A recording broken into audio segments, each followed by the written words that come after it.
Hoy en el Evangelio de Lucas vamos a hacer una pequeña pausa del estudio que estábamos haciendo en Romanos, como tenemos acostumbrado los días domingos, aparte del panorama de la Biblia que está dando el pastor José. Y bueno, por las fechas específicamente que estamos viviendo, he decidido predicar este pasaje de Lucas capítulo 1, versículo 26 al 33. Lucas capítulo 1, versículo 26 al 33. Pero antes de comenzar, como siempre, vamos a hacer una oración, ¿sí? Te agradecemos, Dios mío, esta mañana por tu misericordia y por reunirnos, Señor, un domingo más para aprender tu palabra, para alabarte, Señor, para recordar quién eres, qué es lo que has hecho por nosotros, cuán grande es el Evangelio, cuán grande, Señor, es la obra que tú has hecho por nosotros en aquella cruz. Ayúdanos, Dios mío, hoy día a recordar y a reconocer quién eres tú y por qué has venido a este mundo, Señor, sabiendo que en esta época, Señor, muchos recuerdan simplemente a Cristo como un bebé, como un niño, pero no conocen realmente quién es, no conocen realmente qué es lo que Él vino a hacer a este mundo. Te rogamos, Señor, de que tú nos puedas dar ese entendimiento el día de hoy. Te pido misericordia para mí, para poder tener claridad de palabra y de pensamiento, para exponer la Escritura de manera profunda, Señor, y clara. En el nombre de Jesús te entregamos todo. Amén. Entonces vamos a leer, hermanos, Lucas capítulo 1, versículo 26 al 33. Lucas capítulo 1, versículo 26 al 33. Y el título del sermón el día de hoy es La encarnación del Hijo de Dios. La encarnación del Hijo de Dios. Lucas capítulo 1, versículo 26 al 33. Y la palabra de Dios dice esto. Al sexto mes, el ángel Gabriel fue enviado por Dios a una ciudad de Galilea, llamada Nazaret, a una virgen desposada por un varón que se llamaba José, de la casa de David, y el nombre de la virgen era María. Y entrando el ángel en donde ella estaba, dijo: Salve muy favorecida, el Señor es contigo, bendita tú entre las mujeres. Mas ella, cuando le vio, se turbó por sus palabras, y pensaba: ¿qué salutación sería esta? Entonces el ángel le dijo: María, no temas, porque has hallado gracia delante de Dios. Y ahora concebirás en tu vientre y darás a luz un hijo, y llamarás su nombre Jesús. Este será grande, y será llamado Hijo del Altísimo. Y el Señor Dios le dará el trono de David su padre, y reinará sobre la casa de Jacob para siempre, y su reino no tendrá fin. ¿Cuál será, hermanos, el versículo más importante en la Biblia? ¿Cuál será el versículo más importante en la Biblia? Ahora, yo sé que eso es debatible, probablemente no van a estar de acuerdo conmigo. Y el versículo quizás más importante en la Biblia no está específicamente en el pasaje que acabo de leer, que seguramente están esperando que mencione alguno de estos versículos. El versículo más importante en la Biblia probablemente es Juan capítulo 1, versículo 14. Juan capítulo 1, versículo 14 dice: Y aquel verbo fue hecho carne y habitó entre nosotros, y vimos su gloria, gloria como el unigénito del Padre, lleno de gracia y de verdad. Probablemente ese es el versículo más importante. ¿Por qué? Porque nos muestra lo inimaginable para muchos. El ser eterno, el creador del universo, el logos de Dios, entró a este mundo. El ser eterno entrando a esta dimensión, el creador tomando la forma de su creación. Para la época en la que el apóstol Pablo y Jesucristo vivió, esto hubiera sido una locura para los griegos, por ejemplo. Por eso el apóstol Pablo dice de que el evangelio era locura para ellos. Los griegos esto lo hubieran tomado como una locura, pues creían de que Dios nunca podría entrar en contacto con la materia. Para los griegos, la materia, el cuerpo humano, simbolizaba lo malo por el dualismo que ellos llevaban. Simbolizaba el pecado y la maldad.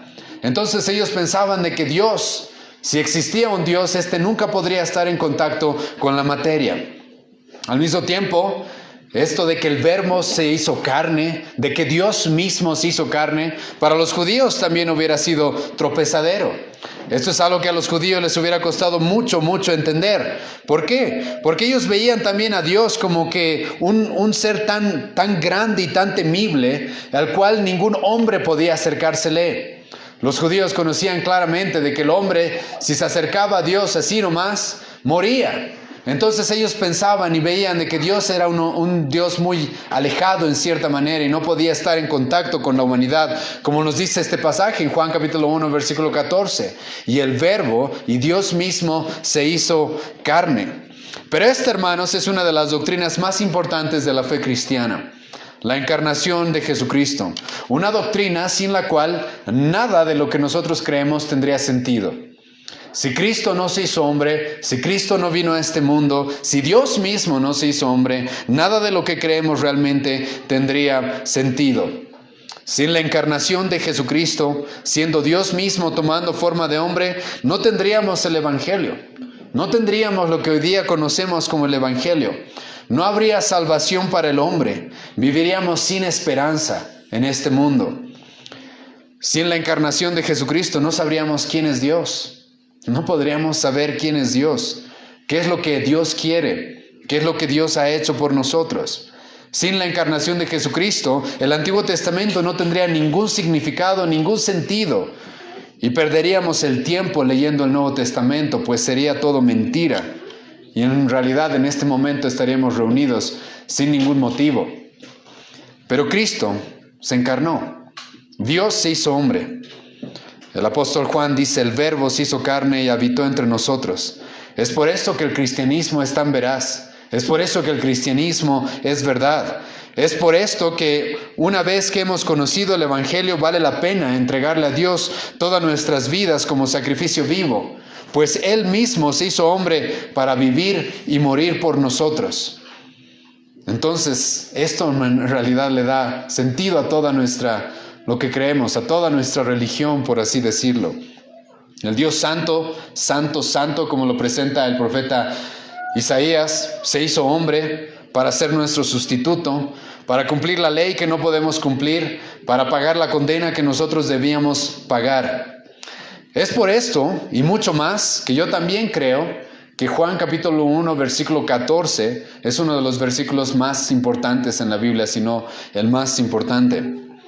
Pero ahora la pregunta es, ¿por qué estoy diciendo todo esto si hoy día vamos a estudiar Lucas? Algunos de ustedes podrían decir, mejor estudiemos Juan 1, versículo 14. Pero la realidad, hermanos, es de que lo que nos encontramos en Lucas, el pasaje que he leído al principio, el pasaje que hoy día voy a exponer, es en cierta manera una exposición de Juan 1:14, de cómo es que sucedió, cuándo es que sucedió esta encarnación, quiénes estuvieron involucrados en la encarnación de Jesucristo, en esto de que el Verbo se hizo carne, de que Dios mismo se hizo hombre. Lo que va a hacer Lucas es presentarnos una exposición en cierta manera de Juan 1, versículo 14. Y nos va a mostrar lo previo a la encarnación de Jesucristo y qué es lo que sucedió. Y cómo es que Dios, escucha bien esto, incluso antes de que Cristo sea concebido, Dios ya quería que la humanidad tenga claro quién era este ser. Tenga muy claro quién era este ser y qué es lo que Él iba a venir a hacer. Y con todo esto ahora podemos entrar a nuestro pasaje en Lucas capítulo 1, versículo 26 al 33. Y vamos a dividir este pasaje en dos secciones. La primera parte vamos a ver la gracia y soberanía de Dios el Padre. La gracia y la soberanía de Dios el Padre en la encarnación de Jesucristo. En la segunda mitad de esta exposición vamos a ver la naturaleza y los atributos del Hijo. La naturaleza y los atributos de Jesucristo. Pero antes de comenzar, déjenme darles un poco del contexto en donde nos encontramos en el Evangelio de Lucas. ¿Dónde es que nos encontramos en el Evangelio de Lucas? Si ustedes leen el pasaje anterior, van a toparse con algunos personajes conocidos. Elizabeth y Zacarías, que eran los padres de Juan el Bautista. Y se nos muestra en el Evangelio de Lucas, comenzando este Evangelio, de que el ángel Gabriel también se le aparece a Elizabeth, también se le aparece a Zacarías, y les dice de que esta pareja, la cual ya era muy anciana, y Elizabeth era estéril, iban a concebir de manera milagrosa. Iban a concebir un hombre el cual iba a ser el precursor del Mesías. Iban a concebir a un hombre el cual debía preparar el camino para que el Mesías llegue. Iban a concebir aquel que era el cumplimiento de la promesa de Malaquías, de que llegaría un profeta con el poder de Elías para preparar el camino del Salvador. Es eso lo que Lucas nos ha mostrado hasta este momento en el Evangelio en su Evangelio en el primer capítulo. Antes de llegar a la historia de Jesucristo y de María y del ángel Gabriel. Como un buen historiador, Lucas nos presenta las cosas de manera cronológica. Y entonces pasamos de una concepción milagrosa que fue la de Juan el Bautista a una concepción aún más milagrosa que es la de Jesucristo, como vamos a ver el día de hoy. Y déjenme decirles que el nacimiento milagroso de Juan el Bautista no se compara en nada al nacimiento milagroso que sucedería a través del Espíritu Santo en el vientre de la Virgen María. Y es así como Lucas nos pasa de manera cronológica ahora al encuentro de María con el ángel y la concepción de Jesucristo. Tristemente, hermanos, muchos, al pensar o estudiar en el nacimiento milagroso de Jesucristo, creen que el personaje principal es ¿quién? María. Entonces, la Virgen María, la Madre de Dios. Pero no podrían estar más alejados de la verdad. Este pasaje no se trata acerca de María. No se trata absolutamente de María. Sí es un personaje importante, pero no se trata acerca de María. Ella no es el personaje principal. El personaje principal aquí es Dios y Cristo, como vamos a ver más adelante. Mucho de esto, hermanos, de que en nuestra época María sea la que se la conoce y normalmente se la relata y se la recuerda incluso en este nacimiento, tiene que ver con la influencia del catolicismo romano, que predomina lamentablemente en nuestra sociedad y en Latinoamérica. Esta falsa religión que ha llevado a las personas a adorar a María, aunque ellos dicen no la adoramos, la veneramos, como si hubiera alguna diferencia. Le rinden culto, le rinden ofrendas, como si ella fuera la protagonista de este episodio. Pero la realidad es de que ella no es la protagonista de este episodio. Ella es un personaje secundario en toda esta historia. Ella tiene su lugar en esta historia, pero cumplió una función. Pero como veremos hasta el final, ella fue simplemente una sierva humilde. Ella misma va a decir, yo solamente soy una sierva humilde. Hágase conmigo lo que Dios quiera. Pero si hay alguien que realmente es el personaje principal en todo esto, es Dios. Por eso les dije que el primer punto del día de hoy es la gracia y soberanía de Dios el Padre. De Dios el Padre. Comenzando este pasaje en Lucas 1, versículo 26, nos encontramos con Dios. Escucha el versículo 26, una vez más. Al sexto mes, el ángel Gabriel fue enviado por Dios. Por Dios. Es así como comienza este pasaje. Y espero que con esto entendamos que la Biblia es teocéntrica.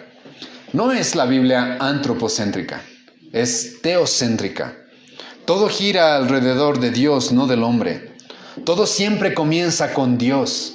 Siempre es así en la Biblia. Génesis 1:1. Y Dios creó los cielos y la tierra. Y así también la Biblia termina también con Dios creando un nuevo cielo y una nueva tierra.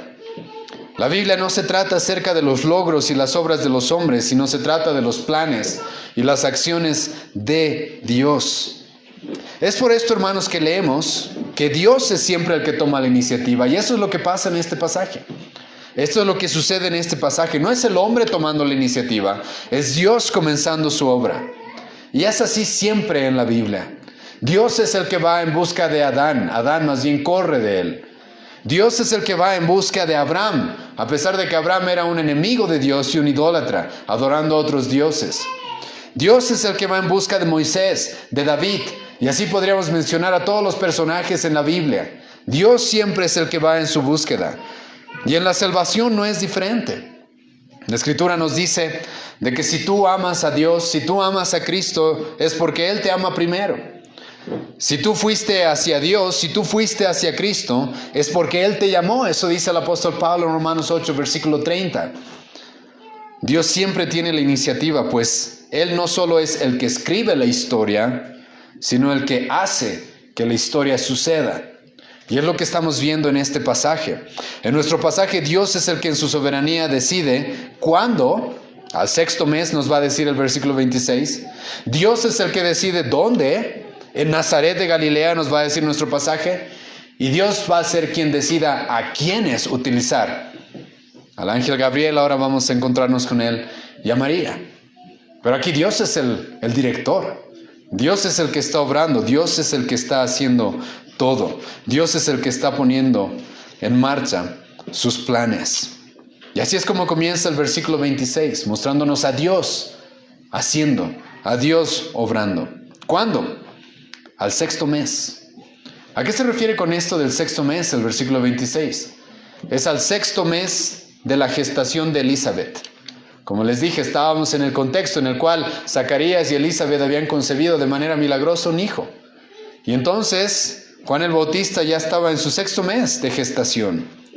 Y entonces Dios decidió enviar al ángel Gabriel. La palabra Gabriel significa hombre fuerte de Dios. Y Dios decide enviarlo. Este es un ángel importante en la Biblia. Uno de los únicos ángeles de los cuales se menciona su nombre. También se lo menciona en los escritos de Daniel. Y junto con Miguel son los únicos dos a los cuales se los menciona por nombre. Pero él es un mensajero. Dios decide utilizar a este ser. Decide utilizarlo. ¿Para qué? Para que vaya a un lugar. Y Dios elige también este lugar. ¿Cuál es ese lugar? Nos dice el versículo 26. Nazaret de Galilea. Ahora, si estás familiarizado con el Nuevo Testamento, sabes que Nazaret es un lugar importante, ¿sí o no? Cristo mismo va a ser conocido como ¿qué? Como el Nazareno. Muchos van a pensar de que Cristo incluso nació en Nazaret, sabemos de que Él nació en Belén. Pero muchos incluso van a pensar de que Él nació en Nazaret. Y nosotros conocemos la historia de Nazaret y de Galilea. Pero lo interesante es de que en la época de Jesucristo y en la época en la que Lucas estaba escribiendo esto, en realidad Nazaret no tenía realmente prestigio. No era un lugar realmente conocido, no era realmente un lugar importante. No tenía una gran población, no tenía gran influencia. Escucha, Nazaret solamente va a ser importante porque Dios quiso que sea importante. Porque en la soberanía de Dios Él decidió que esta localidad sea importante. Porque en realidad a los ojos de los hombres no era algo importante. Tú pensarías que Dios, si los hombres hubieran escrito, escucha, el relato del nacimiento de Jesucristo, tú esperarías de que Dios hubiera elegido tal vez un lugar más especial para que nazca, para buscar a la madre de su hijo. Tú hubieras esperado que Dios busque un lugar como Roma quizás, que alguien de Roma sea la madre de su hijo, o de Atenas, o de Jerusalén, por lo menos de Jerusalén, o quizás de Alejandría, aquellas grandes ciudades llenas de sofisticación como en aquel momento se las conocía, llenas de cultura y filosofía y de estudios y de universidades quizás, o de poder militar como Roma. Pero no, Dios elige a Nazaret. Ahora déjenme darles algunos detalles de Nazaret. Nazaret era una localidad bastante despreciada e insignificante. Los historiadores nos dicen de que Nazaret no tenía probablemente más de 400 habitantes. Era un lugar a los ojos de los judíos sin importancia, incluso era despreciada. Incluso, como algunas veces hemos estudiado esto ya en el Evangelio de Lucas hace algunos años, Nazaret era el lugar despreciado de los despreciados. ¿Por qué? Déjenme explicarles. El reino de los judíos había sido dividido en dos partes, el reino del norte y el reino del sur. Los que pertenecían a Judea y específicamente a Jerusalén, adivinen a quienes despreciaban, a los del reino del norte, a esos galileos. Ni qué hablar de los de Samaria, que ya eran judíos impuros. Pero los judíos despreciaban a los galileos. Ustedes pueden leer en Juan capítulo 7, cuando ellos van a decir: ¿acaso de Galilea alguna vez ha salido algo bueno? ¿Ha salido algún profeta? Entonces los judíos ya despreciaban a los galileos. Y adivinen a quiénes despreciaban los galileos: a los nazarenos, a los de Nazaret. Nazaret era un lugar tan insignificante que era una localidad despreciada por los despreciados. Nazaret era un lugar insignificante en aquella época para lo que el hombre podría considerar como algo importante. Y en todo esto, hermanos, deberíamos poder ver la soberanía de Dios. Dios elige este lugar. Un hombre común y corriente no hubiera elegido este lugar. Que de ahí salga la madre de su hijo. Y si su hijo iba a ser alguien grande, y si iba a ser un rey, un hombre no hubiera elegido a Nazaret. Pero los pensamientos de Dios no son los nuestros, ¿sí o no? Y los caminos de Dios, dice el profeta Isaías, no son los que nosotros pensaríamos que deberían ser. No son los nuestros. Y entonces Dios dirige al ángel Gabriel a Nazaret para que se encuentre con una mujer llamada María. Así es como llegamos al versículo 27. A una virgen, nos dice el versículo 27, desposada con un varón que se llamaba José, de la casa de David, y el nombre de la virgen era María. Ahora, ¿quién es ella? Déjenme decirles de entrada que María no es nadie importante en su momento.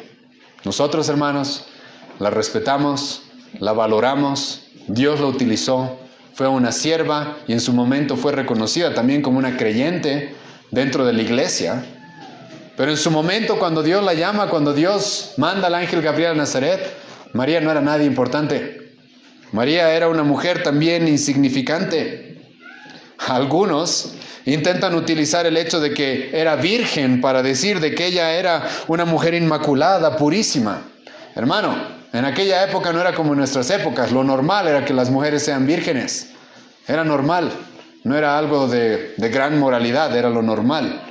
Si no eras virgen hasta el matrimonio, normalmente te consideraban una mala mujer. Lamentablemente no es como en nuestras épocas, las cuales la moralidad ha decaído tanto. Entonces el hecho de que sea virgen no significaba de que ella tenga un puesto importante dentro de la sociedad. Eso era algo común en aquella época. Era algo común. Y María probablemente tenía entre 13 a 18 años. Era esa época más o menos en la que ya estaban viendo lo del casamiento. Por eso se nos relata de que ya estaba desposada con José. Y ella, como ya les relaté, hermanos, era simplemente una joven más entre muchas jóvenes de aquella época. No era una santa, no era una princesa, no era una reina. ¿Quién podría argumentar de que era sí, se podría argumentar de que era una creyente verdadera, sí. Pero no era alguien de mucha importancia en la sociedad, esa es la realidad. Era una mujer común y corriente. E incluso su nombre tiene una raíz bastante interesante.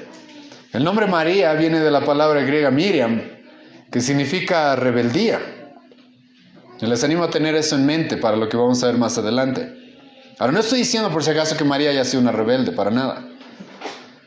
Pero su nombre expresa eso. Y era una mujer común y corriente, común y corriente. No se dice de ella lo que se dice de otros, por ejemplo. Esto es interesante en este pasaje. Si ustedes leen al principio del Evangelio de Lucas, cuando nos topamos con Elizabeth y Zacarías, escucha lo que se dice de esas dos personas en el versículo 6 de este mismo capítulo. Ambos eran justos delante de Dios y andaban irreprensibles en todos los mandamientos. Eso se dice de Elizabeth y de Zacarías. Pero llegamos al momento en el que nos topamos con María y no se dice eso. Simplemente se dice de que había una mujer desposada con un José, que era un carpintero, alguien común y corriente igual, no de un gran estatus social o de grandes riquezas. Era un hombre que trabajaba con sus manos en aquella época. Por eso se van a burlar después de Jesucristo, van a decir el hijo del carpintero, porque ser carpintero no era muy valorado. Y María era una virgen más entre muchas, una jovencita más entre muchas. Ahora, pero aquí sí hay un detalle importante. Y es de que sí es importante, hermanos, no para que la veamos como inmaculada, purísima, santísima a María, pero sí es importante el hecho de que sea virgen. ¿Por qué es importante el hecho de que sea virgen? ¿Por qué sería importante eso? Por la promesa de Génesis 3:15. ¿Qué dice Génesis 3:15? Dios promete de que de la mujer iba a venir el Salvador, ¿sí o no? Y Dios ahí especifica que va a ser de la mujer. Aquí no va a intervenir un hombre, sino va a ser de una mujer. Esto sí es importante, el hecho de que sea virgen, porque es el cumplimiento de la promesa de Dios en Génesis 3:15. Pero con todo esto, hermanos, espero que entiendan que no hay nada en María específicamente que haya sido el motivo de Dios para que Dios la utilice. Habían muchas más vírgenes, les aseguro, en Nazaret. Y sí, fue utilizada por Dios, pero esto es solo porque Dios es soberano.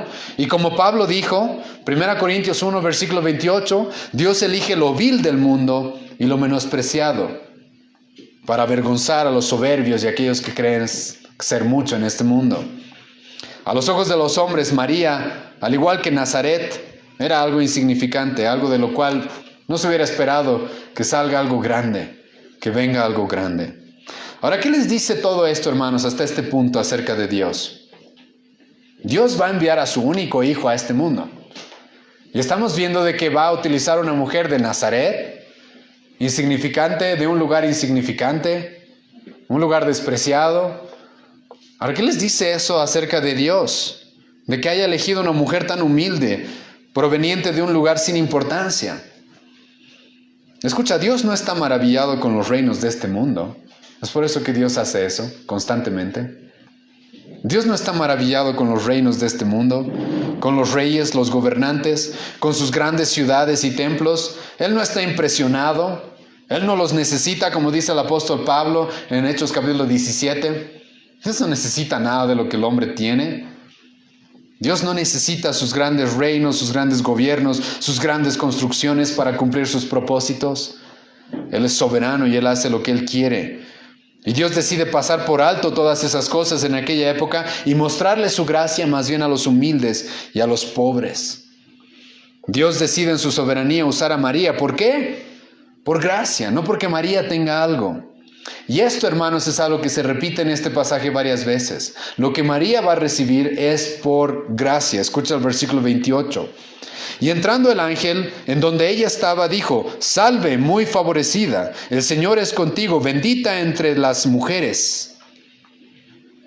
Este es uno de los versículos peor usados por la religión católica, lamentablemente.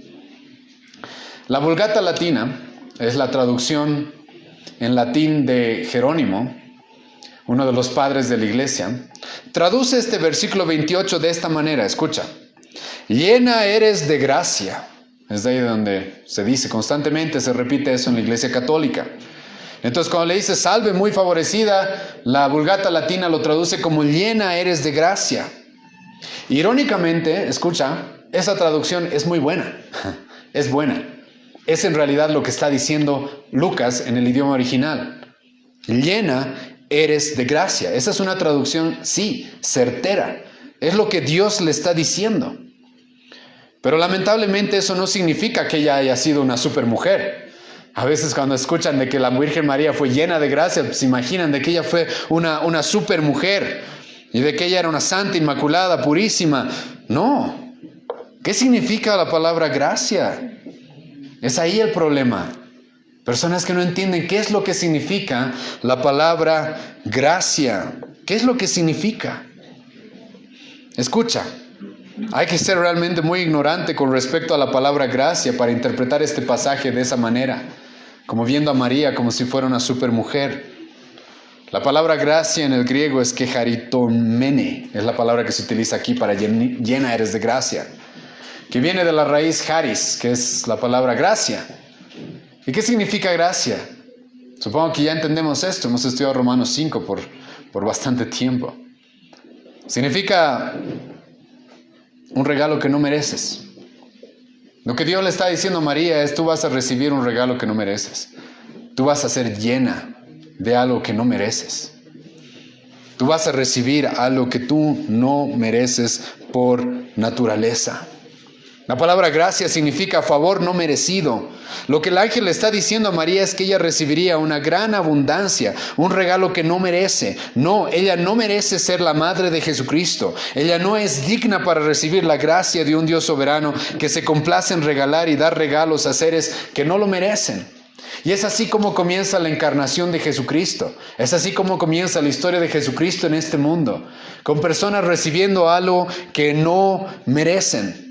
La encarnación de Jesucristo, del Hijo de Dios para salvarnos, es gracia. Y es por eso que comienza acá diciéndole a María: llena eres de gracia. ¿Se acuerdan Juan capítulo 1 versículo 14? Y el verbo se hizo carne, y en él que dice estaba la gracia y la verdad. Todo es gracia, nada es porque el hombre se lo merezca, nada es porque el hombre haga algo, nada es porque el hombre tenga algo que ofrecerle a Dios. Y entonces el ángel Gabriel se acerca a María y le dice: llena eres de gracia, el Señor está contigo. ¿Qué significa eso? No significa por si acaso el Señor te necesita. El Señor no necesita a nadie, nadie. Él puede crear un ser humano del polvo. Él no necesita nada. ¿Qué significa esto de que el Señor está contigo? Solamente significa de que el Señor se estaba acercando de manera soberana, porque Él quiso, por gracia, por misericordia, a esta humilde mujer. Y entonces se le dice: bendita entre todas las mujeres. Lamentablemente nuestra traducción en la Reina Valera no está tan certera en este lugar.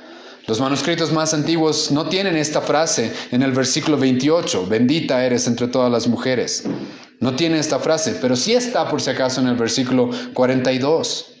Y esto, pero es solamente un elogio. ¿Pero por qué se la está elogiando así a María? Se la está elogiando así por el privilegio que ella está recibiendo, por la gracia, por el regalo que no merece que ella está recibiendo.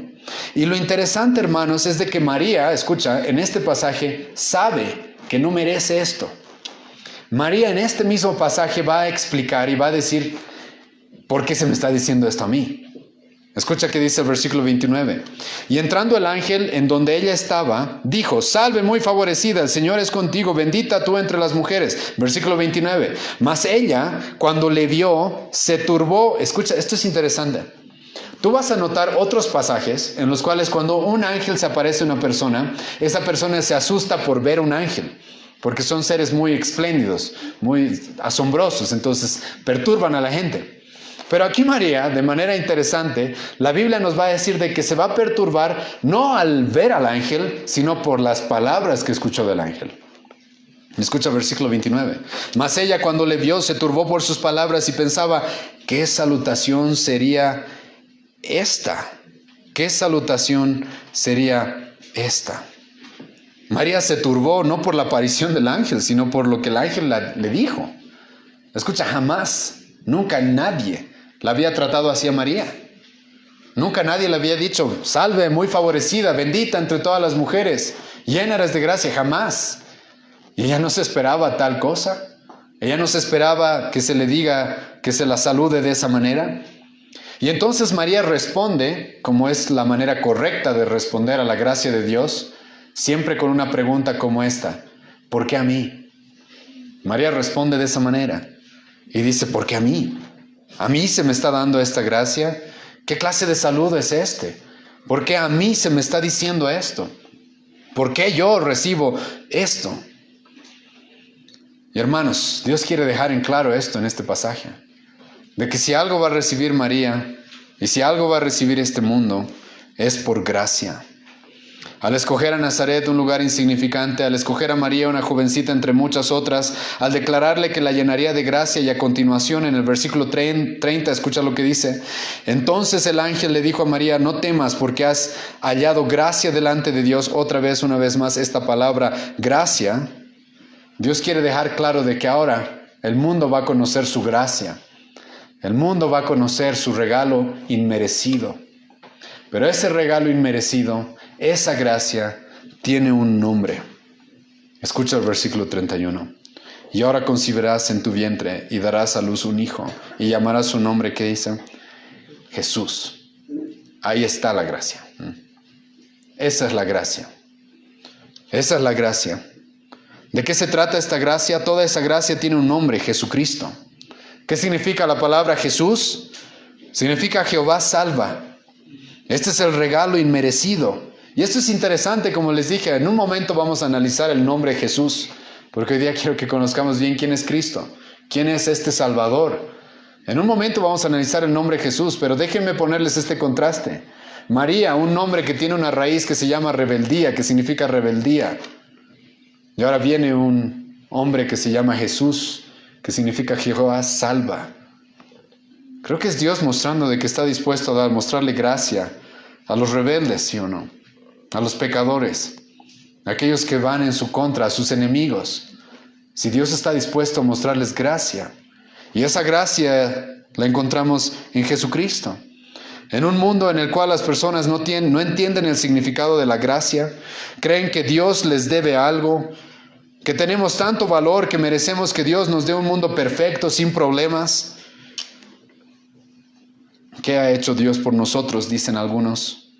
¿Qué ha hecho Dios por este mundo al ver la maldad, el coronavirus, la enfermedad?, dicen algunos. En este lugar encontramos donde Dios nos muestra la gracia. ¿Qué es lo que Dios ha hecho por este mundo para mostrarle gracia? Y es enviar a su Hijo. Y es aquí donde entramos ahora. ¿A quién es este? ¿Quién es aquel que va a llegar? Y hermanos, no se compara, ¿sí? La salutación de María con lo que se va a decir de nuestro Señor en este pasaje. Y todavía ni siquiera ha sido concebido. Ni siquiera ha sido concebido todavía. Muchos dicen que Jesucristo fue solamente un judío. Muchos dicen de que Jesucristo simplemente fue un carpintero, o que solo fue un maestro o un rabí. Algunos quizás estarán dispuestos a decir de que Jesucristo solo fue un revolucionario, o un profeta, o un filántropo, o quizás un milagrero, un sanador. Mucha gente va a estar dispuesta a decir Jesucristo solo fue un gran hombre. Jesucristo solo fue un judío. Y escucha, todas esas cosas son verdad. Jesucristo fue judío, Jesucristo fue carpintero, Jesucristo hacía milagros. Sí, todas esas cosas son verdad. Pero el problema es la palabra solo, que la gente utiliza a veces cuando se refiere a Cristo. Solo fue un hombre, solo fue un judío, solo fue un carpintero, solo fue un rabí, un gran maestro. Nicodemo, por ejemplo, en Juan capítulo 3 cometió ese error. Se acercó a Jesucristo y le dijo, rabí, y con mucho respeto. Nicodemo no sabía quién era Cristo, por más del respeto que le mostró, porque pensaba que solo era un rabí o solo era un profeta. Pero ¿quién es Jesucristo, hermanos? ¿Quién es aquel hombre que iba a venir a salvar a este mundo? Esa es la pregunta más importante que podemos hacernos, y la respuesta a esta pregunta va a demostrarnos si realmente eres cristiano o no. Si realmente tienes la vida eterna o no la tienes. La respuesta a esta pregunta en las Escrituras, escucha qué nos va a decir la Escritura acerca de Cristo. De Cristo se nos va a decir de que Él es el Salvador, Hijo de Dios y Rey. Hoy es lo que vamos a ver, siguiendo nuestro pasaje. Y como ya les dije al principio, si Dios quiere dejar algo en claro, y voy a decir esto al final otra vez, escucha, Dios no quiere que recordemos a Cristo como un bebé, ¿sí?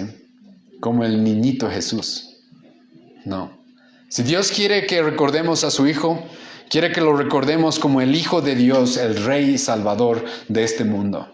Y es así como se nos lo va a presentar acá. Y ahora este pasaje, de pasar de Dios el Padre en su soberanía, siendo el director de esta historia y mostrando gracia a una mujer insignificante en un lugar sin importancia, ahora pasamos al personaje principal en todos los evangelios, y es Cristo. Escucha lo que comienza diciendo el versículo 31. Y ahora concebirás en tu vientre y darás a luz un hijo y llamarás su nombre Jesús. Lo primero con lo que nos encontramos en este pasaje es su nombre, su nombre.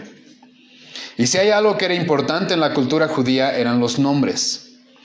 A diferencia de nosotros que simplemente nombramos a nuestros hijos porque un nombre nos gusta o no nos gusta, o así se llamaba su papá y su abuelo y qué sé yo. En la cultura judía normalmente no hacían eso, sino el nombre de las personas tenía significado, tenía un gran significado, mostraba de alguna manera quién era aquella persona y qué es lo que iba a hacer.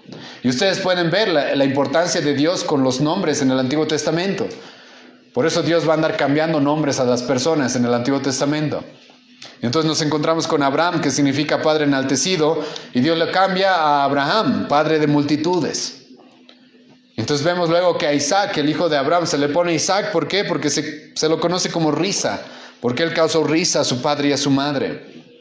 Luego Dios le cambia el nombre a Jacob, que significaba suplantador, por el nombre de Israel, que significa el que lucha con Dios. Y así también sucedió con los hijos de Jacob.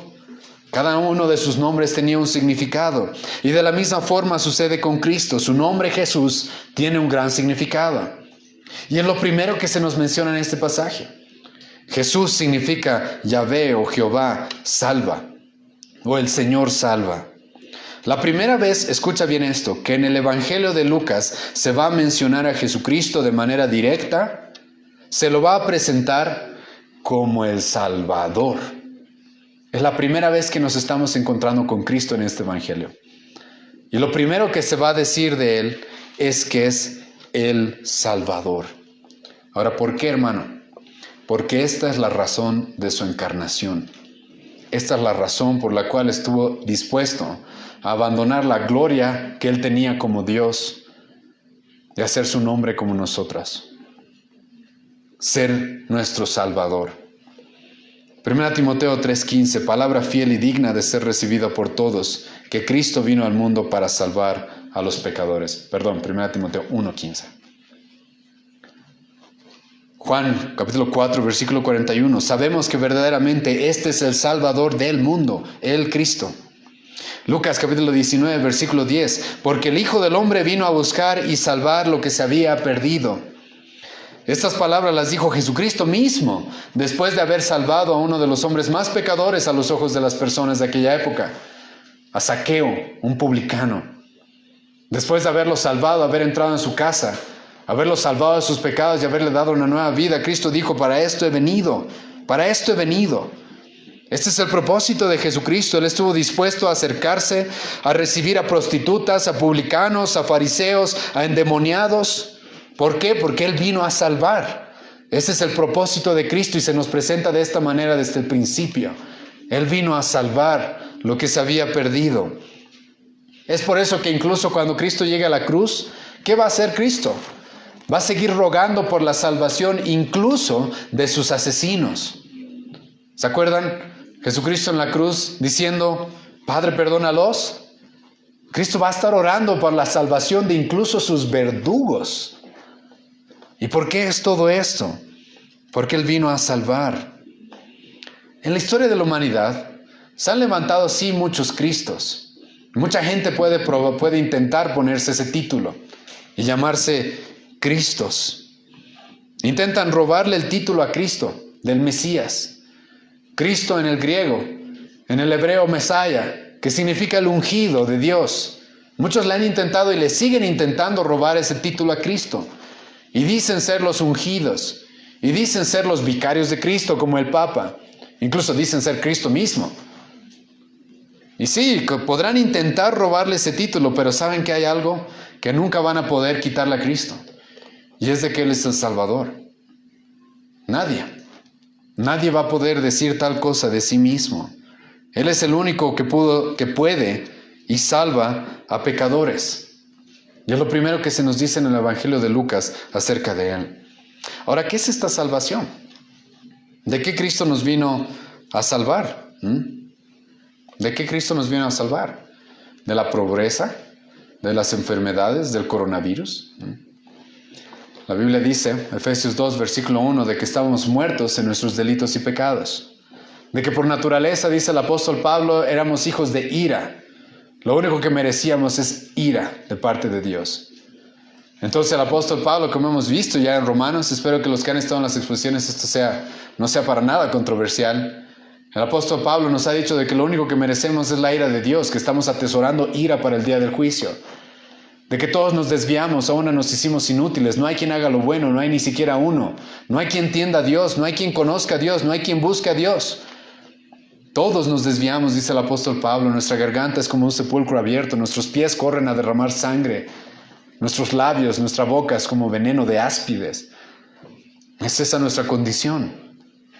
Y vino Cristo a salvarnos de la condenación que merecemos por la condición que tenemos.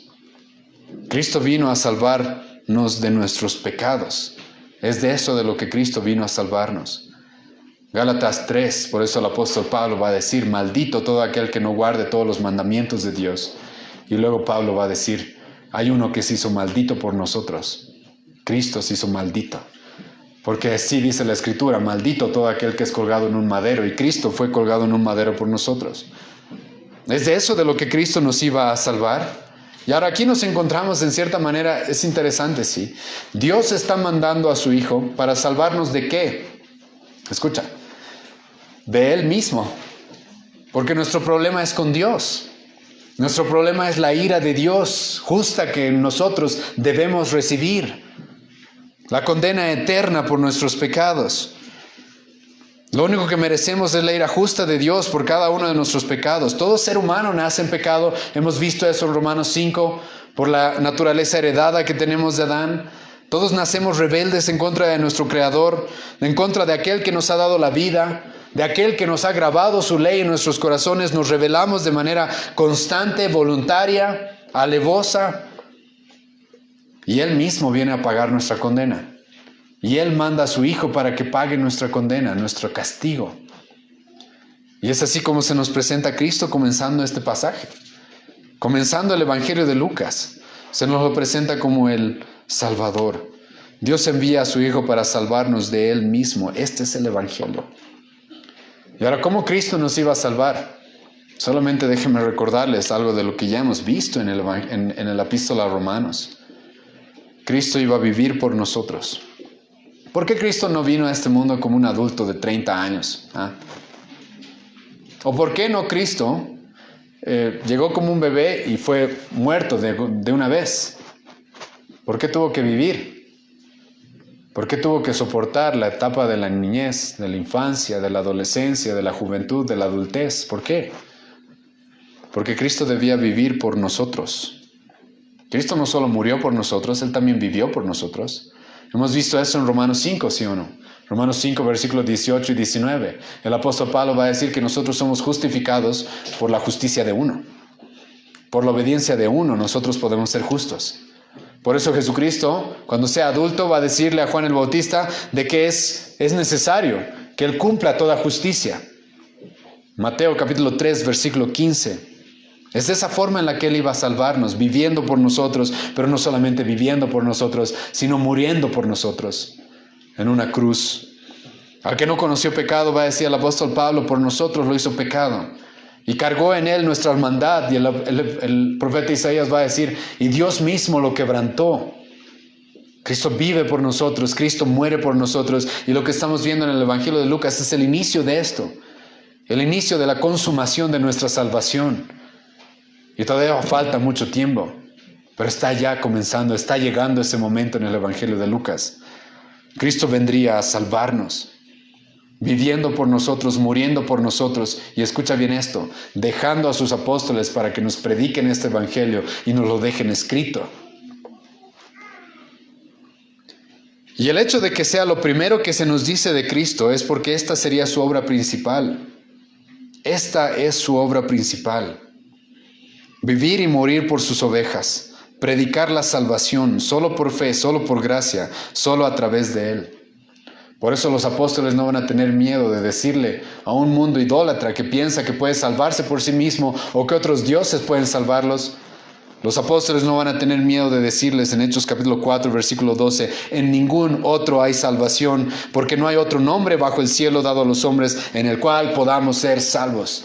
¿Por qué? Porque Dios mandó a su Hijo y se llama Jesús. Jehová salva, y Jehová solamente salva a través de su Hijo, de nadie más, de nadie más. Y este es Cristo, este es Cristo. Hermanos, ¿cuántos errores nos ahorraríamos y se ahorraría la iglesia si las personas solamente entendieran que Cristo se llama Jesús? Que significa de que Él viene a salvarnos de la condenación. ¿Cuántos errores nos ahorraríamos? Hace tiempo, y siempre recuerdo, y no puedo olvidarme, una iglesia evangelizando en la calle, entregando folletos que decían esto: Cristo quiere ayudarte. Jaja, Cristo quiere ayudarte. Otra iglesia repartiendo folletos en nuestra ciudad: Cristo quiere que seas feliz. Cristo quiere sanarte, es lo típico, ¿sí o no? Sí. No, la Biblia comienza diciendo de Cristo: Cristo quiere salvarte. Cristo quiere salvarte de la condenación eterna. El dinero que tengas ahora no te puede salvar.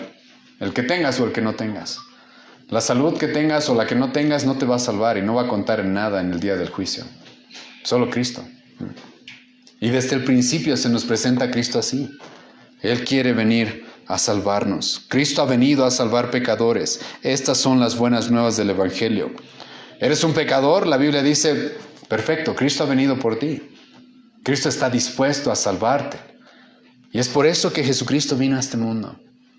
Pero no termina ahí, sino que escucha lo que continúa diciendo en el versículo 32 el evangelista Lucas.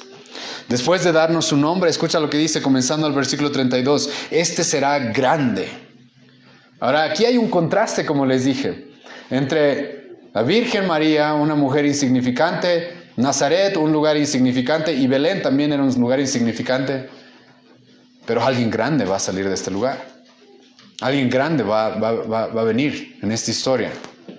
Porque Él no va a ser grande por el lugar de nacimiento de su madre. Él no va a ser grande por quién es su madre. Él es grande por quién es Él.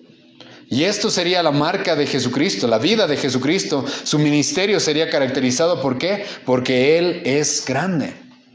Desde su nacimiento nos daríamos cuenta de que Él es grande. Como ya les dije, ¿cuál es el milagro más grande que Dios ha hecho? ¿Cuál es el milagro más grande que Dios ha hecho? La encarnación de Cristo es el milagro más grande. No hay milagro más grande que ese. La encarnación de Jesucristo. El Dios eterno haciéndose hombre. El Dios eterno entrando al tiempo finito. El Creador haciéndose como su creación. Ese es el milagro más grande. Es inconcebible. Piensa en el tamaño del universo, que los científicos dicen que es eterno e infinito. Hay un ser que es más grande que el universo, que creó y que contiene todo el universo. Y ese ser decide hacerse como nosotros, como el polvo. Ese es el milagro más grande. Su nacimiento, su concepción fue grande. Su infancia sería grande. ¿Y por qué es grande su infancia? Porque solamente necesitamos unos cuantos versículos para saber que fue grande.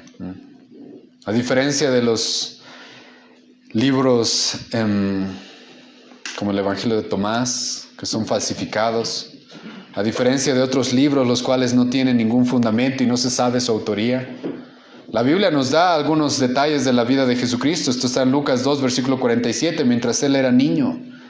Y solamente se nos dice que todos se maravillaban de su inteligencia y de sus respuestas. Y la Biblia sabe de que eso es suficiente para que nosotros sepamos de que su infancia Él fue grande, no fue como cualquier otro niño. Sus milagros fueron grandes. Nadie jamás hizo milagros como Él hizo. Nadie. Nadie, hermano. No, Cristo no se paraba en una carpa y decía, ven, voy a soplar en tu boca y tu tapadura se va a volver de oro, aunque te falten 3 dientes. No, Cristo no iba a hacer ese tipo de cosas absurdas. Cristo iba a resucitar muertos públicamente. Cristo se iba a encontrar con un ciego de nacimiento, el cual todos lo conocen, y lo iba a sanar inmediatamente. Cristo iba a decir una palabra y las cosas iban a ser. El viento se iba a detener, los mares se iban a detener, con una sola palabra. Cristo iba a pensar y el agua se iba a volver en vino. Cristo iba a mostrar sus milagros y la grandeza que representaban esos milagros. Sus enseñanzas iban a mostrar su grandeza. Por eso es que se dice que Él es grande. Su sabiduría, sus enseñanzas. Jamás hombre alguno, van a decir unas personas que tenían que arrestar a Cristo y que en lugar de arrestarlo se quedaron a escucharlo 3 días. Y su respuesta va a ser, ¿por qué no lo arrestaron? Juan 7, versículo 46, porque ningún hombre ha hablado como Él. Nadie, nunca, jamás ha predicado como Él. Sus enseñanzas, su predicación, su sabiduría iban a mostrar su grandeza. Sus confrontaciones con los judíos. ¿Han leído los evangelios? Y cómo vienen los judíos a querer ponerle alguna trampa y ellos quedan como necios. Ellos quedan en silencio sin poder responderle. En Cristo se cumple lo que Job dice en Job 9. No podré responderte una cosa entre 1000.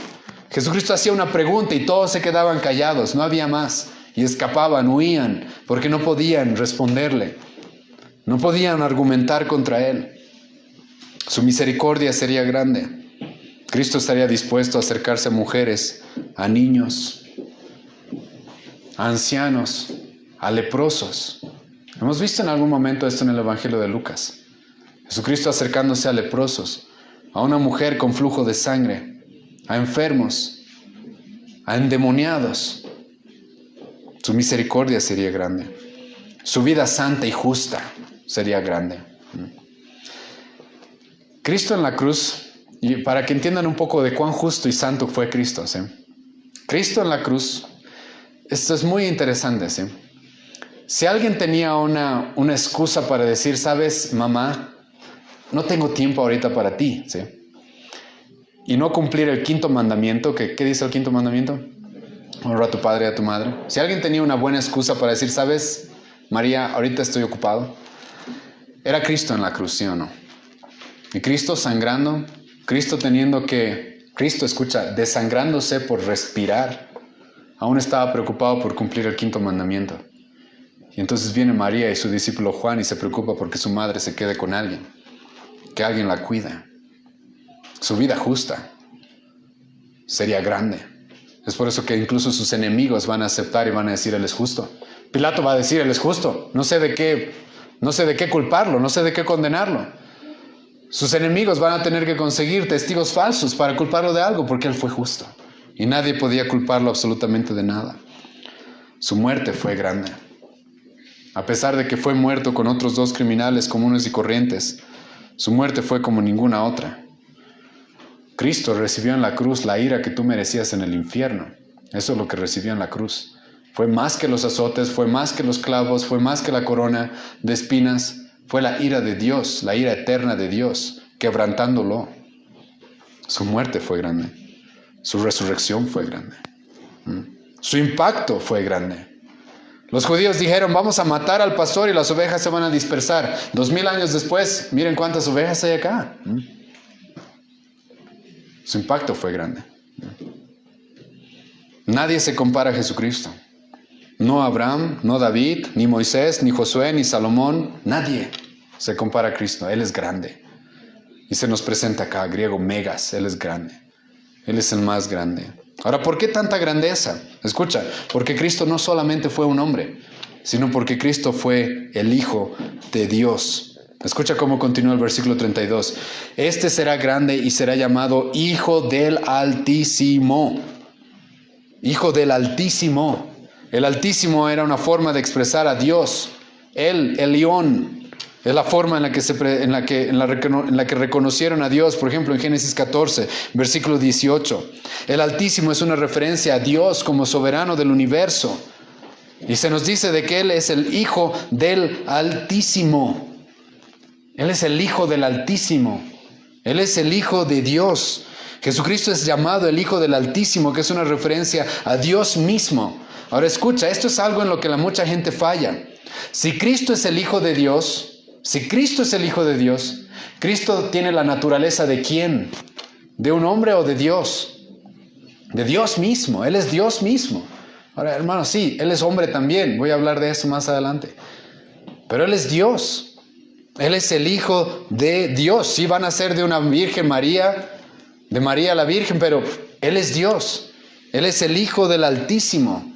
Lamentablemente mucha gente no entiende esto el día de hoy. Cristo es Dios. Los testigos de Jehová dicen que Cristo no es Dios. Los mormones dicen que Cristo no es Dios. Los mahometanos, los musulmanes dicen que Cristo no es Dios. La Iglesia Católica trata, a pesar de que la Iglesia Católica dice que Cristo es Dios, la Iglesia Católica trata a Jesucristo como si no fuera Dios. ¿O no? Por eso es que hay que orarle a María para que María vaya y despierte a su hijo y le diga, ya pues, hazles caso. Eso no es Dios. No lo tratan como Dios. Una vez una señora me decía, ¿pero qué tiene de malo orarle a la Virgen? Señor, necesito orarle a la Virgen. Porque tengo a Cristo que me promete que Él está todos los días hasta el fin conmigo. Y Él es Dios mismo y está conmigo todos los días. ¿Por qué perdería mi tiempo hablando con su madre? Y ni siquiera me escucha. ¿Por qué? Si Él es Dios. Y Él es Dios, nos presenta la Biblia. Los judíos entendieron que Jesucristo dijo que es Dios. Vayan conmigo, hermanos, a Juan capítulo 5. Los judíos en la época de Jesucristo entendieron quién es Dios. Se dieron cuenta quién es Dios. Se dieron cuenta que Jesucristo estaba diciendo. Escucha, no estoy diciendo que los judíos hayan aceptado que Jesucristo era Dios, pero sabían que Jesucristo afirmó ser Dios. Escucha lo que se dice en Juan capítulo 5, versículo 17 al 18. Juan capítulo 5, versículo 17 al 18. Jesús les respondió, mi Padre hasta ahora trabajo y yo trabajo. Versículo 18. Por esto los judíos aún más procuraban matarle, porque no solo quebrantaba el día de reposo, sino que también decía que Dios era su propio Padre. Haciéndose, ¿qué dice el pasaje? Igual a Dios. Los judíos entendieron, si Cristo está diciendo que Dios es su Padre, Él también es Dios. Él también es Dios. Los judíos entendieron, los judíos, los fariseos, los enemigos de Dios, entendieron lo que mucha gente hoy día no entiende, que Cristo sí afirmó decir ser Dios. Incluso en el mismo pasaje de Juan capítulo 5, Jesucristo les va a decir, ¿no me creen? Bueno, vean. Yo doy vida igual que Dios, yo juzgo igual que Dios, yo hago milagros como Dios. Yo soy Dios. Yo hago las mismas obras que Dios. Eso es lo que Cristo va a decir en Juan capítulo 5. Él va a defender su deidad. Y es lo que se nos dice comenzando su encarnación. Él es el Hijo del Altísimo. No, Él no es un ángel como los mormones dicen. Y si creen que es un ángel, lean Hebreos 1, versículo 8 al 14, donde literal se dice de que Él es más que un ángel. Él no es un ángel. Es por eso que Spurgeon dijo esto. Del hombre, la Biblia dice esto. ¿Qué es el hombre para que Dios se acuerde de él? ¿O el Hijo del Hombre para que Dios lo visite? Pero de Jesucristo se dice esto, que todos los ángeles le adoren. Sí, de eso se dice de Cristo. Jesucristo no era solamente un hombre, Él era Dios. Él era Dios. Algunos intentan decir Él era un semidios. A ellos Cristo mismo les dice, Juan 14:9, el que me ha visto a mí, ha visto a ¿quién? Al Padre. A ellos, los que dicen que Cristo era un semidios, Colosenses 2:9 les dice, en Él habita la plenitud de la deidad. La plenitud de la deidad. No, Él no es un semidios. Él es Dios mismo. Él es el Hijo del Altísimo. Él es el resplandor de la gloria y la imagen misma de Dios, como dice el autor de Hebreos. Es por eso que Él tenía poder para dar vida. Es por eso que Él tenía poder para perdonar pecados. Es por eso que Él dijo ser el Señor del día de reposo. Él es el dueño de lo que Dios ha creado, porque Él mismo es Dios. Él es Dios. Y como mencioné anteriormente, es por esto que Él puede salvarnos. Es por esto que Él puede salvarnos. Escucha, si Jesucristo no es Dios, no puede salvarte. Porque ¿quién puede soportar la ira de Dios? Solo Dios. ¿Quién puede cumplir la santidad que Dios requiere? Solo Dios. Solo Dios. Si Él no es Dios, no puede salvar a nadie. Él sí. Si Él no es Dios, lo puedes poner en el mismo lugar que a Mahoma, que a la Virgen, que a la que quieras. Pero Él es Dios, dice la palabra. Él es el Hijo del Altísimo. Y es por eso, hermanos, escucha bien esto, que el Evangelio es tan precioso. Porque aquel que murió en esa cruz no era solamente un hombre, era Dios. Es por eso que la muerte de Cristo puede salvar a millares de personas, como la arena del mar, como las estrellas del cielo. Porque el que murió ahí, ¿quién era? Era Dios. Y si no me crees, lee, hermano, déjame leerte Hechos capítulo 20, versículo 28. Escucha lo que se dice. Y sé que este es un versículo muy complicado de entender, pero escucha lo que el apóstol Pablo va a decir. Hechos 20, versículo 28. Por tanto, mirad por vosotros y por todo el rebaño que el Espíritu Santo os ha puesto por obispos, para apacentar la iglesia del Señor, la cual Él ganó por su propia sangre. Y la palabra Señor ahí en el griego no es la palabra Kyrios, es la palabra Theos, que es Dios. La iglesia de Dios, dice el apóstol Pablo, que Él mismo ganó con su sangre. Porque Cristo era Dios. Cristo era Dios. Pero Cristo no solamente es Dios, sino que Lucas nos va a decir algo más, de que Jesucristo es Rey. Es Rey. Escucha cómo continúa el evangelista Lucas. Lucas capítulo 1, versículo 32 al 33. Escucha lo que dicen. Lucas capítulo 1, versículo 32 y 33. Este será grande y será llamado el Hijo del Altísimo, y el Señor Dios le dará el trono de David su padre, y reinará sobre la casa de Jacob para siempre, y su reino no tendrá fin. Él es Rey, Él es Rey. Pero Él no es un rey como los de este mundo. Cuando nosotros pensamos en reyes, a veces se nos viene a la cabeza la transmisión de una generación a otra, ¿sí o no? Como un rey le deja el reino a su hijo, un hombre al otro. Entonces David tuvo un hijo y Salomón y eso. Pero lo interesante en este pasaje es que se nos presenta algo completamente distinto. Y es de que Dios es el que le da el reino a Cristo. Dios es el que le da el reino a Jesucristo. Nuestro texto sí dice, escucha, David es por naturaleza, porque él también es hombre y nació del linaje de David. Él merece el reino de David. Él merece heredar el reino de David. Pero no es David quien le da el reino a Cristo, sino Dios mismo es el que le da el reino. Y esto es importante en el contexto del Antiguo Testamento. Cuando a David, ¿se acuerdan? Se le prometió en 2 Samuel. ¿Qué se le prometió? 2 Samuel capítulo 7. Un reino eterno. Pero David murió, Salomón murió, sus hijos murieron. Entonces, ¿en quién se cumple esta promesa de un reino eterno? En Cristo. Y Él es rey. Él recibió el reino de parte de Dios mismo.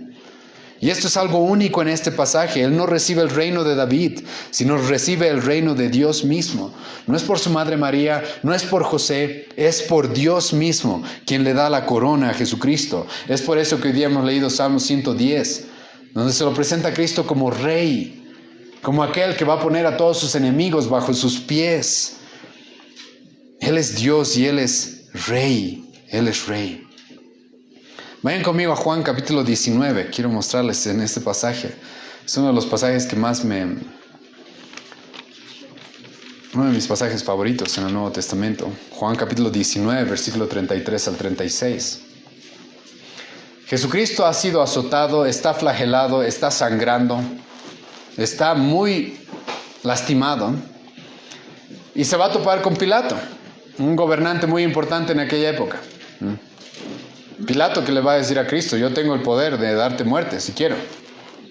Y Pilato le va a preguntar a Jesucristo: ¿eres tú rey? Y escucha lo que pasa en Juan 19, versículo 33 al 36. Mas cuando llegaron a Jesús, como le vieron ya muerto, Juan 18, versículo 33 al 36. Juan 18, versículo 33 al 36. Entonces Pilato volvió a entrar en el pretorio y llamó a Jesús y le dijo: ¿eres tú rey de los judíos? ¿Eres tú rey? Escucha la respuesta de Cristo. Jesús le respondió: ¿dices tú esto por ti mismo o te lo han dicho otros de mí? Pilato le respondió: ¿yo soy acaso judío? Tu nación y los principales sacerdotes te han entregado a mí. ¿Qué has hecho? Respondió Jesús: mi reino no es de este mundo. Si mi reino fuera de este mundo, mis siervos pelearían para que yo no fuera entregado a los judíos, pero mi reino no es de aquí. Escucha lo que Cristo le está diciendo a Pilato. Pilato le pregunta: ¿tú eres rey? Y Cristo le dice: sí, soy rey. Pero no me interesan tus reinos, Pilato. No me interesa el reino romano, no me interesa su imperio. Yo tengo otro reino, que es el que se nos está presentando en Lucas capítulo 1. Y Jesucristo le va a decir algo fuerte a Pilato. Le va a decir: sí, soy rey. Y yo tengo mis servidores. Y si quisiera, ni Roma entera podría evitar que yo me libere.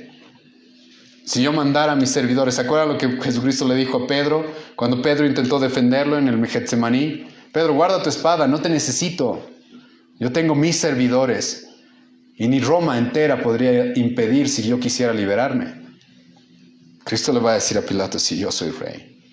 Yo soy rey. Pero no como tú, Pilato. Ni como el César romano. Yo soy otro rey. Otro tipo de rey. Ahora, en nuestro pasaje en Lucas se nos presenta así a Cristo como rey. Ahora, hay muchas cosas que hablar de esto y no me voy a extender. Solo déjenme darles un resumen de lo que significa que Jesucristo es rey. Que Jesucristo sea rey significa que Él es soberano, dueño de absolutamente todo. Él gobierna hasta la última molécula de este universo. Él tiene potestad sobre todo. Que Jesucristo es rey significa de que Él va a proteger a su pueblo. Eso es lo que hacían los reyes, o los buenos reyes por lo menos. Jesucristo va a proteger a su rey, a su gente. Como un rey, Él va a proteger a su pueblo hasta el fin. Y como Él mismo dice en Juan capítulo 10, no va a poder separarlos de sus manos. Nada va a poder quitarle a su pueblo.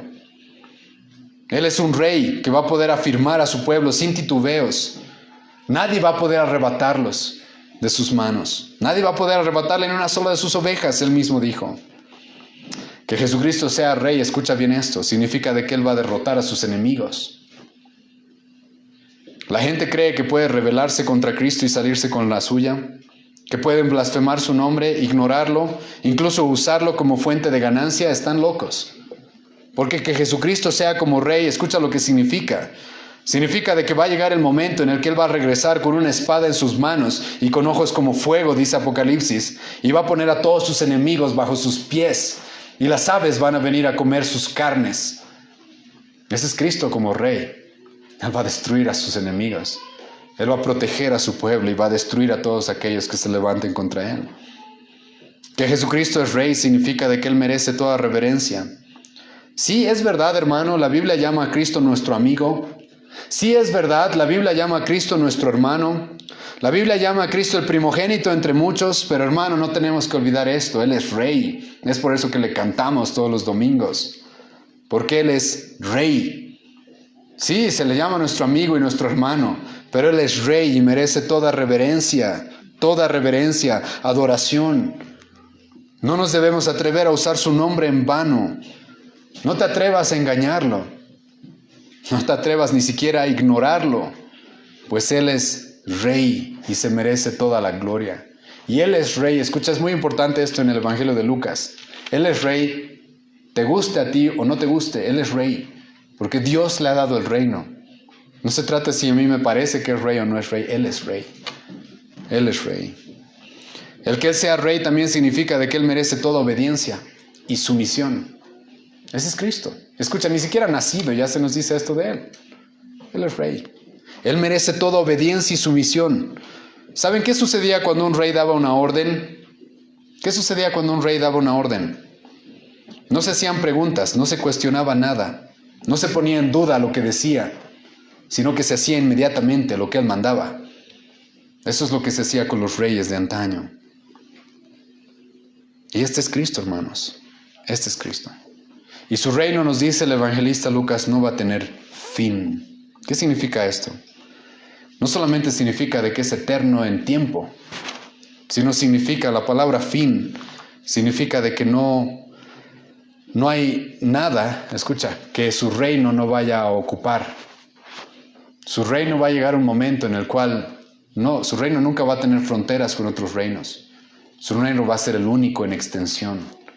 Cuando Lucas dice que su reino no tendrá fin, utiliza la palabra telos, que puede significar extremo. Va a llenarlo todo. No va a haber un lugar en el que Él no reine. Y estamos esperando eso. Y en la eternidad es lo que vamos a ver. Su reino ocupándolo absolutamente todo. Ahora, para terminar, hermanos, ya sé que hoy día ha sido un poco largo. Pero la encarnación de Jesucristo es un tema sumamente importante. Y vivimos una época en la que la gente supuestamente recuerda que Cristo vino a este mundo, pero no sabe quién es Cristo. No sabe la gracia que recibimos en Jesucristo a través de que Él se hizo hombre. Y después de haber dicho todas estas cosas, hermano, de que Él fue concebido por Dios, Dios quiere dejar algo en claro, si es quién es Él, porque lo que importa es quién es Él. Como ya dije al principio, Cristo no quiere ser recordado como un bebé o como el niñito Jesús. Él no es el niñito Jesús. Él es el Dios hecho hombre, el Salvador y Dios, Rey de este universo. Ahora sé que hay muchos hermanos, quizás incluso acá, a los cuales no les gusta la Navidad o estas fechas y pueden tener sus motivos. Pero sé que Jesucristo, incluso yo sé, hermanos, de que Jesucristo no nació en diciembre, lo siento, hermano. Nació probablemente en abril, es lo más probable. ¿Sí? No nació en diciembre. Pero déjame decirte de que no hay nada de malo en recordar quién es Él y que Él vino a este mundo. Pero sabiendo quién vino a este mundo. ¿Quién vino a este mundo? No tiene nada de malo reunirnos para celebrar su nacimiento. No tiene nada de malo reunirnos para recordarlo. Pero lo que sí tiene de malo, hermano, es de que hagamos eso solamente una vez al año. Es por eso que aquí en la iglesia intentamos hacer eso todos los domingos. Y con la Santa Cena una y otra vez estamos recordando su sacrificio. Y este es Jesucristo, el Salvador, Dios y Rey. Y te animo a entender y recordar eso cuando veamos la cruz. Cuando veas la cruz, ten esto en mente.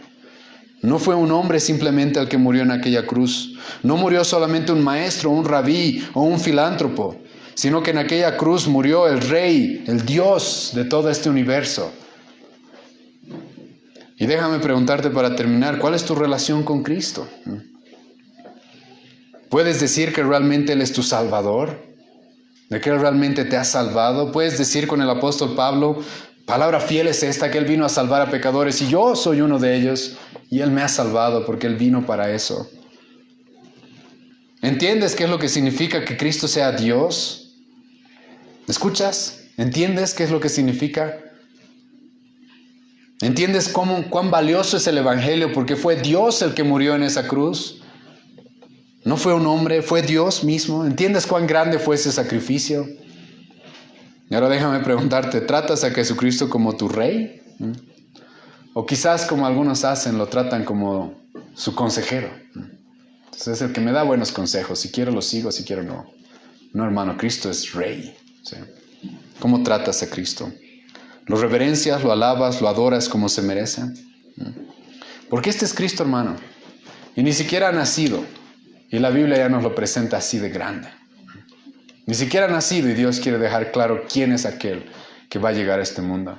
A través de una mujer insignificante, en un lugar insignificante, pero alguien grande que marcaría la historia para siempre.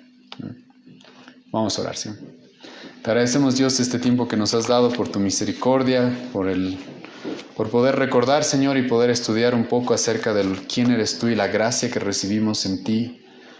Te agradecemos, Señor, por tu venida a este mundo y te rogamos de que no solo en estas fechas te recordemos, sino que sea constante, Señor.